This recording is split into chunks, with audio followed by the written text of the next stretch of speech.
My favorite basketball shoe finally has a sequel, and it's about damn time.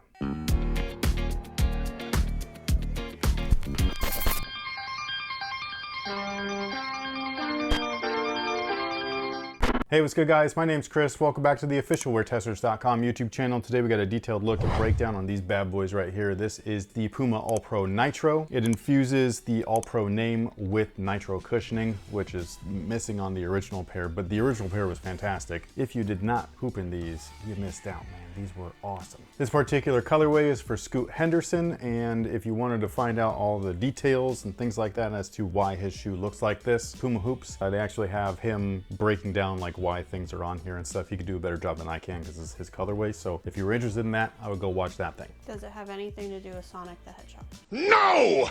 It was other stuff. So okay. Yeah, there was actually a lot that went into like his colorway, and I thought that that was pretty cool. But I'm more interested in the performance. I've also seen a ton of colorways of this shoe because I saw this shoe, when was I over there? October. So I was in Boston at Puma headquarters in October. They showed us this, the MB03, which are awesome, and a whole bunch of other stuff that honestly I can't even remember. The two standouts though were this shoe and the MB03 to me. Now that those have leaked, I'm like, finally. Actually, they didn't just leak, they officially like showed one of them. It was like the NFT version. But that shoe in certain colorways looks so good, dude. Like, I'm so excited for those. But I was excited for these too. Luckily, all the pairs that they had on display were all size 9. So I was like, can I try on a pair? And they were like, yeah, and I did. And I was like, holy crap, these are comfortable. So I'm so happy that they're finally available. And with that being said, the traction looks awesome. I know that it's clear, but Puma's rubber is really good. I would actually opt more towards their solid rubber options, but their clear rubber usually is no joke. It depends on the shoe actually. Like the MB01s, the solid rubbers were not as good as the clear rubbers, which was weird. And then with other shoes, it's the opposite. So it kind of is what it is, but either way, they have the, I don't know what you would call this. It's like the cross hatching or whatever, I don't know. The Boston Celtics flooring. I don't like calling it. I know I don't like calling it that every time, but it is what the first thing that I think of is like their parquet floor and everything. But basically they kind of carry over the same traction from the first model, but you know, it's just a little bit slightly different and everything. The pivot point is not there, which I do kind of like, but it's not a feature that needs to be there or anything. I just like that it was there on the original. But basically this stuff over there on our hardwood floors feels and sounds incredible. So if you're interested in trying something like this out, I really hope that you like it because it feels like an amazing shoe. Now the midsole itself is really interesting. That was the part where like when I was at Puma HQ, I just needed to try them on based off of all the stuff that they were telling me. So not only was it nitro foam, but the nitro foam that they used was so, I don't want to call it unstable, but that was kind of the word that they were using. It was so unstable and bouncy that they had to encapsulate or encase it within this supercritical foam. So this outside section, the stuff that looks kind of like the stuff that a whole bunch of brands were using, Skechers and Brand Black and yada yada yada. There's a whole bunch of them though. But anyways, it kind of looks like packing peanuts when you like look up close to it and everything because it's kind of porous. But basically that is the firmer shell. So when I was over on the stage over there and I was trying to compress it, you can feel the foam inside compressing, but you cannot see anything moving because this is so much firmer than what's actually inside the shoe, which is really weird. You can kind of see the foam poking through with the color. Every color is a little bit different. This one's obviously red. You can also see it when you lift out the insole, and they have multiple layers of cushioning. The insole is one of them, the Strobel is another, and then there's this little die cut mark inside the heel, and through that you can actually see the red foam poking through. So the nitro foam is inside. It feels amazing. It doesn't feel too bouncy or anything like that, probably because it is caged. I'm really excited to hear people's thoughts on these just because I loved this thing, and they didn't even have the, you know, this stuff on it. It was the puck and everything, which felt awesome too. But yeah, I'm just really excited for people to play in these because they look cool, man. Between these and the Stewie 2s, Puma might have the best performance shoes out right now. Wow.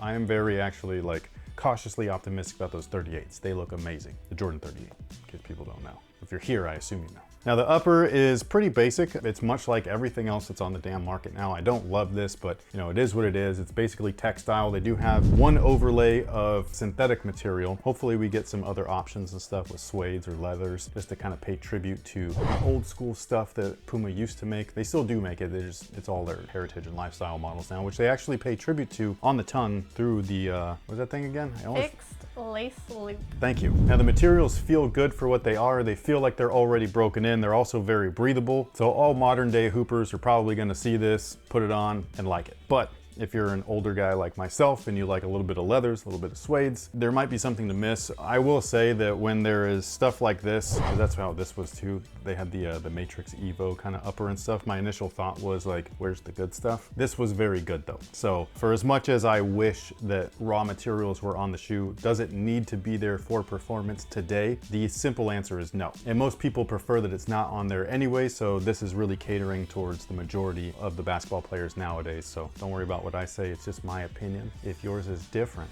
share it respectfully. But yeah, we also have a really interesting lacing system here because of, you know, the mismatched things. It goes from these nylon loops or cables, which I love. I love that they're in the forefoot area as well. They did that on the Stewie 2s too, but it alternates right here to a more traditional just eye stay area and stuff. So these should be a lot stronger than what you can't actually see them on here, but they're the little stitching eyelets and stuff. There was a lot of people that were just busting right through those. And so they ended up fixing that on later models, but they're still really hard to get. But yeah, the upper is very comfortable, should be supportive enough as well. One thing to note though, as far as sizing is concerned, is that they fit very snug. It's a very nice, snug, true to size. I want to say go up half a size for some people, but at the same time, I am worried a little bit about heel slip for some people. So I don't know what to recommend outside of true to size for most. If you do have a wide foot, hopefully you have a local retailer that has these in stock so that you can actually go try them on. That way you don't have to deal with buying the wrong size or buying two and then returning one or whatever. Such a pain in the ass. Like, that's the one thing about like online shopping is so damn convenient, and I do like it, but nothing beats going into a store. You know what I mean? Like, there really is nothing about instant gratification. Plus, you get to actually make sure that the